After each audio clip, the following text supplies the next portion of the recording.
Welcome back H116 students to CMDI 2030. Today we're going to be talking about leadership. In a previous module we spoke about managers and managing, requiring to be effective and efficient, and then the four roles that they needed to play of planning, organizing, leading, and controlling. Today we want to speak about leadership as the key ingredient of effective management. So when leaders are effective, their co-workers and employees are highly motivated, committed, and high performing. So at the outset, it's important to distinguish management from leadership. So this module will discuss today about differentiating between leadership and management, discussing the elements that affect the effectiveness of a leader, the sources of the leader's power, their traits, and their personal behaviors.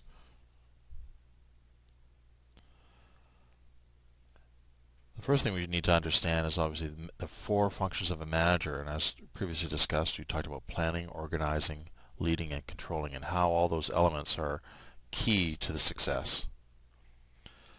So we need to discuss what's a leader.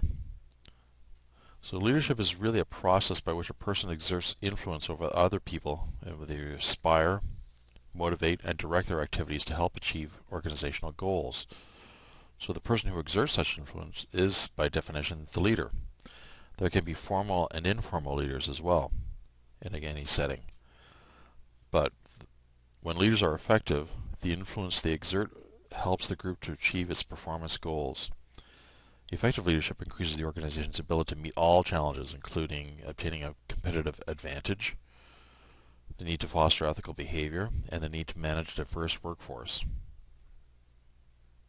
Some research suggests that European managers tend to be more humanistic than both Japanese and American managers.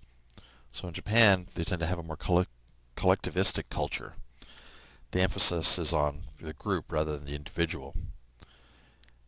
In the US, they tend to be more profit-oriented, and in Europe, they tend to be more people-oriented. Leadership is an element of managing. Expert power is the power based on the person as an individual.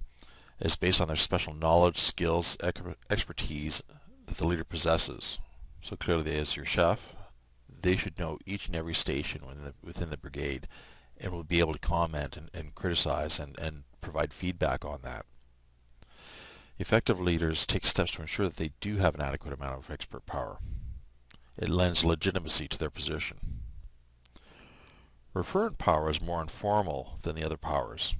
Referent power is a function of the personal characteristics of a leader. It's the power that comes from co-workers' respect, admiration, and loyalty. So referent power tends to be the negative or the dynamic twin to coercive, let's say. There's different trait and behavior models of leadership that have followed through the ages.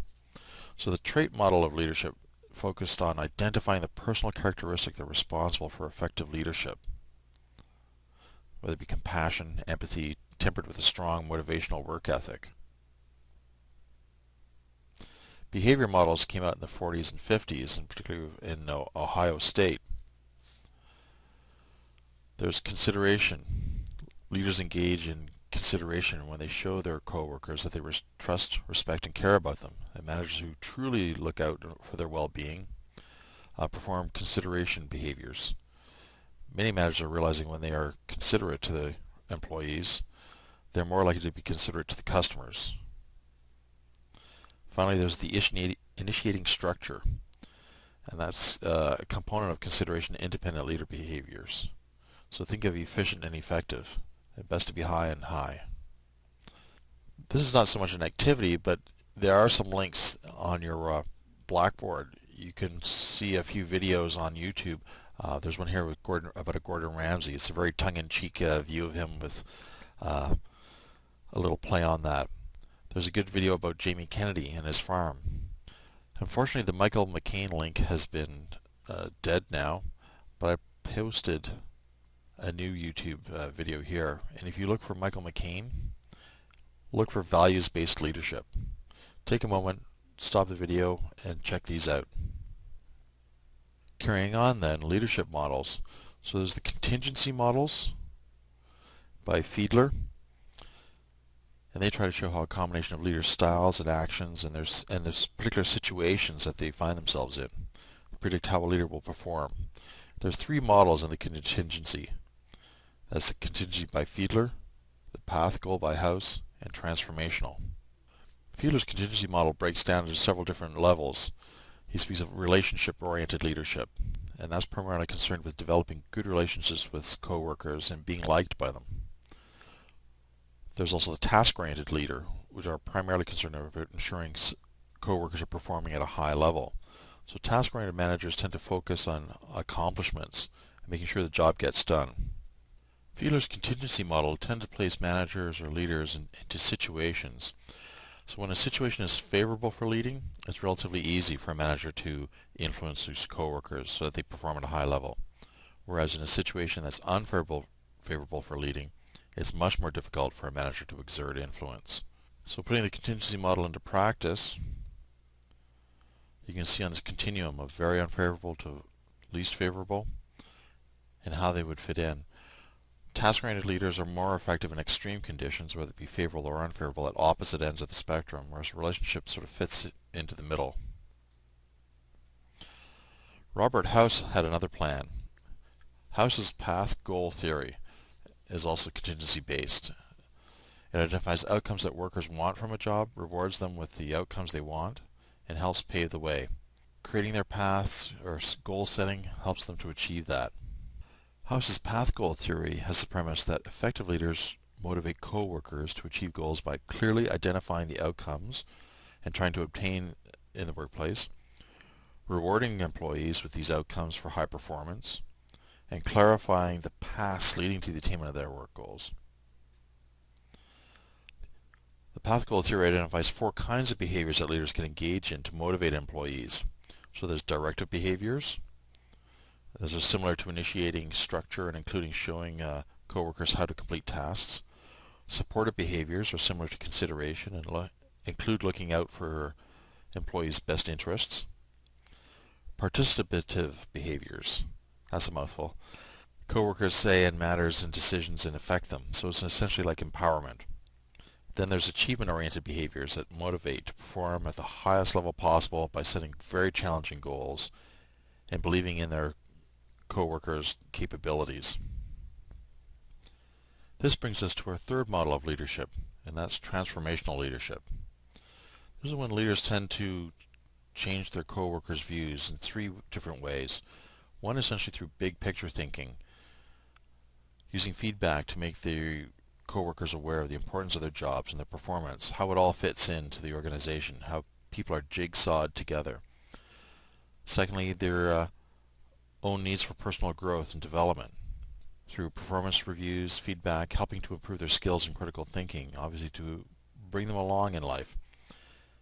Thirdly, motivating co-workers for good work of the organization, more of nurturing a team environment, let's say.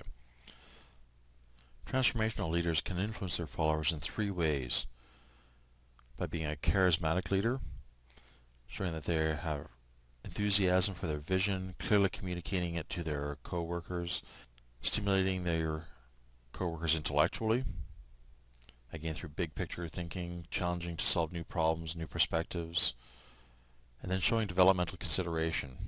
Conversely, from transformational leaders, there are transactional leaders. Transactional leaders tend to use a negative form of influence by using rewards and coercive power to encourage high performance. So whether it be rewarding high performers and or reprimanding low performers, it tends to have more of a demotivating effect. So to recap, transformational leadership tends to be more on the positive side. They let coworkers know that their jobs are important and the performance and how it contributes to the organization. They enthusiastically communicate their vision, and they share the organizational problems. They take personal interest in their coworkers as well. Over the course of time as well, we also speak a little bit more about empowerment. Empowerment is giving up the reins, so to speak, in a controlled fashion. They're leading by giving up power, by encouraging and getting the buy-in of their coworkers in decision-making processes. So an effective manager usually empowers a substantial authority to work. To close off this session, I want to bring you to activity number 2, and this is the desert survival scenario. I posted this on Blackboard, so I want you to take about some of your time, and you'll be able to fill out one column on what products you would use for you and your team to survive the situational scenario that's given to you. Bounce this back to your leader of your group, and then I'd like you all to forward them back to me on Blackboard. To summarize this module, then, we spoke a bit about leadership, the process of exerting influence, whether it be through power, inspiring, motivating, directing others' activities, and to achieve organizational goals.